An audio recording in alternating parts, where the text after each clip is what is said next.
हिंदू धर्म ग्रंथों के अनुसार कलियुग 4 युगों सतयुग, त्रेता युग, द्वापर युग और कलयुग में अंतिम युग है। भगवान वेद व्यास द्वारा रचित पुराणों और वेदों के अनुसार कलियुग की कुल अवधि 4,32,000 मानव वर्ष होती है। कलियुग की शुरुआत महाभारत युद्ध के बाद मानी जाती है, जब श्री कृष्ण इस पृथ्वी से अपने धाम को प्रस्थान कर गए थे। कलियुग की कुल अवधि 4,32,000 वर्ष है और अब तक लगभग 5,127 वर्ष बीत चुके हैं। अभी भी 4,26,873 वर्ष बाकी हैं, यानी कलयुग अभी अपने शुरुआती चरण में ही है।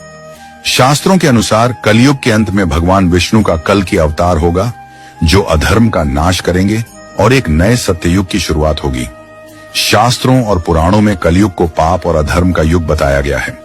इसमें मनुष्यों का नैतिक पतन होगा, धर्म की हानि होगी और समाज में अराजकता फैलेगी। कलयुग में निम्नलिखित प्रकार के अधर्म होंगे। लोग सत्य बोलना छोड़ देंगे और झूठ को अपनाएंगे। अधर्म को धर्म का रूप देकर प्रस्तुत किया जाएगा। सच्चाई और ईमानदारी का महत्व खत्म हो जाएगा। धर्म के नाम पर पाखंड और ढोंग बढ़ेगा। साधु संतों की जगह नकली बाबाओं का प्रभाव बढ़ेगा। लोग धर्म को सिर्फ स्वार्थ और लाभ के लिए इस्तेमाल करेंगे। माता पिता का सम्मान कम होगा, संस्कारों की हानि होगी, भाई भाई के बीच द्वेष और कलह बढ़ेगा। गुरु शिष्य संबंध कमजोर होंगे। शिक्षक सिर्फ धन कमाने के लिए पढ़ाएंगे। लोग वासना, काम वासना में अंधे हो जाएंगे। धन और सत्ता के लिए हत्या, छल कपट, धोखा देंगे। चोरी, डकैती, भ्रष्टाचार और अनैतिक आचरण बढ़ेगा। स्त्रियों का सम्मान कम होगा और उनके साथ दुर्व्यवहार बढ़ेगा। समाज में नैतिकता की गिरावट के कारण स्त्रियां सुरक्षित नहीं रहेंगी। विवाह जैसे पवित्र संबंधों को स्वार्थ और लाभ के लिए इस्तेमाल किया जाएगा। राजनीति में बेईमानी और भ्रष्टाचार बढ़ेगा। राजा, नेता स्वार्थी होंगे और जनता का शोषण करेंगे। न्याय केवल धन और सत्ता वालों को मिलेगा, गरीबों को न्याय नहीं मिलेगा। पृथ्वी पर प्राकृतिक आपदाएं, भूकंप, बाढ़, सूखा बढ़ेंगी। जलवायु परिवर्तन से खाद्य संकट पैदा होगा। मनुष्यों का अधर्म बढ़ने से धरती माता कष्ट में रहेगी। लोग शुद्ध और सात्विक भोजन छोड़कर तमोगुणी भोजन अपनाएंगे। खाने में मिलावट, मांसाहार और नशीली चीजों का चलन बढ़ेगा।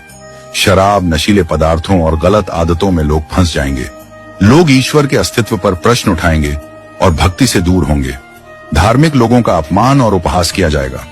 धर्म और आध्यात्मिकता को बेकार मानकर सिर्फ भौतिक सुखों पर ध्यान देंगे।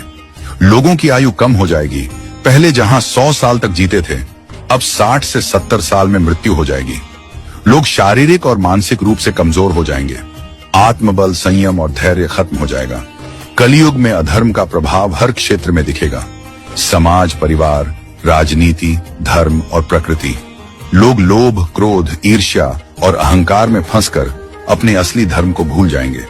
लेकिन फिर भी जो सच्चे भक्त होंगे, वे भगवान का नाम जपकर और धर्म के मार्ग पर चलकर कलयुग के प्रभाव से बच सकते हैं। हरि नाम संकीर्तन ही कलयुग में मोक्ष का एकमात्र उपाय है।